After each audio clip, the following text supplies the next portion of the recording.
Wilujeng enjing sadayana, wilujeng patepang deui sareng Bu Intan dina pelajaran bahasa Sunda. Nah, dina kesempatan kali ieu, Ibu bade ngajelaskeun tentang maca wacana. Maca nyaeta proses anu dilakukeun sarta anu digunakeun ku nu maca pikeun nyangkem eusi atawa makna atawa harti anu dikandung ku bahan bacaan. Membaca yaitu proses yang dilakukan serta yang digunakan oleh yang membaca untuk menangkap isi atau makna atau arti yang dikandung oleh bahan bacaan. Dina maca wacana aya sababaraha syarat anu kudu ku araranjeun diperhatoskeun. Nyaeta nomor 1, ngagunakeun kecap kudu bentes. Menggunakan kata harus jelas. Nomor 2, ngagunakeun intonasi anu wajar. Menggunakan intonasi yang wajar atau tidak berlebihan. Nomor 3, ngawasa kana tanda baca titik, koma, tanda pananya, jeung tanda seru.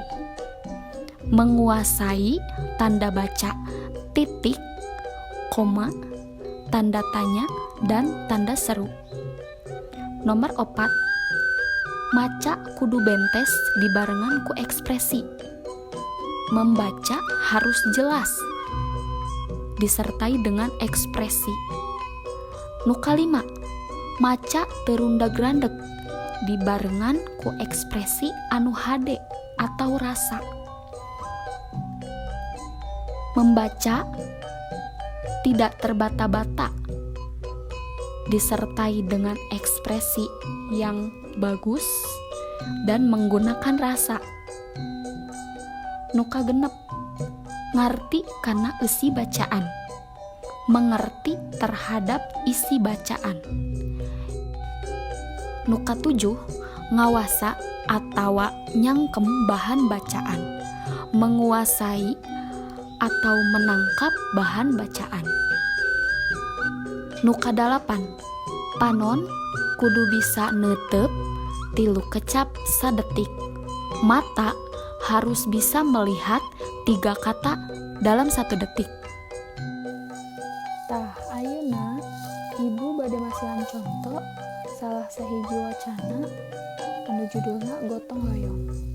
Poe Ahad isuk-isuk teu jauh ti imahna Mida, warga Cidora geus ngarumpul di sisi jalan. Lolobana lalaki, bapak-bapak jeung pamuda. Aya meureun kana 30 urangna. Sarerea pada nyekal pakakas, pacul, bedog, jeung sapu nyere.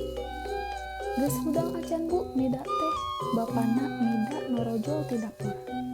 Ngabujur keneh di kamarna, ke geura urang hudangkeun, tembak Ibu Teti bari terus indit ka kamarna. Mida hudang. Apan ayeuna teh aya kerja bakti. Tuh batur mah geus karumpul ti tadi ceuk Ibu Teti. Teu lila kadenge sora anu gegeroan di luar. Horeng Saepul nyamper bari mawa pacul. Saepul tuluy asup ka jero imah. Ih, geuning tacan kacai-cai acan ceuk Saepul. Puguh ge tadi peuting teh kalah lalajo maen bal jeung Adeni ceuk Mida bari nyengir. Leos ka kamar mandi. Heuleut 5 menit, Mida datang deui. "Yu urang kerja bakti teh ya," ceuk Mida. "Har, naha moal sasarap heula kitu?" Saepul nanya. "Moal kuat urang mah teu sasarap oge," tembal Mida bari seuri. Leos duanana arindit ka jalan. Kasampak nu sejen mah geus sibuk barang gawe. Aya nu ngababad jukut, meresihan kamalir, jeung nyaeur jalan. Kituna teh bari dibarung ku heureuy sempal guyon. Atuh kaayaan teh mani rame pisan. Baturan Mida oge araya di ditu mari lumantuan. Kabagian ngakutan runtah barudak mah. Nu nembe teh nyaeta salah sahiji contoh tata cara maca wacana. Dina lebet wacana, meureun aya sababaraha kecap anu araranjeun teh kirang ngartos.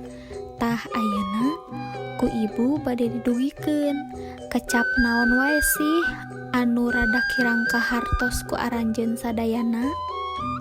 Ngapalkeun harti kecap. Ahad artina sebutan keur poe Minggu. Pakakas artina alat-alat. Ngagojod artina ngagoler bari disimbut. Sasarap artina sarapan. Leos artina indit. Kasampak artina katingali. Ngababad artina istilah keur motong jukut atau motong rumput. Kamalir artina balong atau kolam ikan. Nyaeur artina ngaluhuran jalan ameh henteu becek.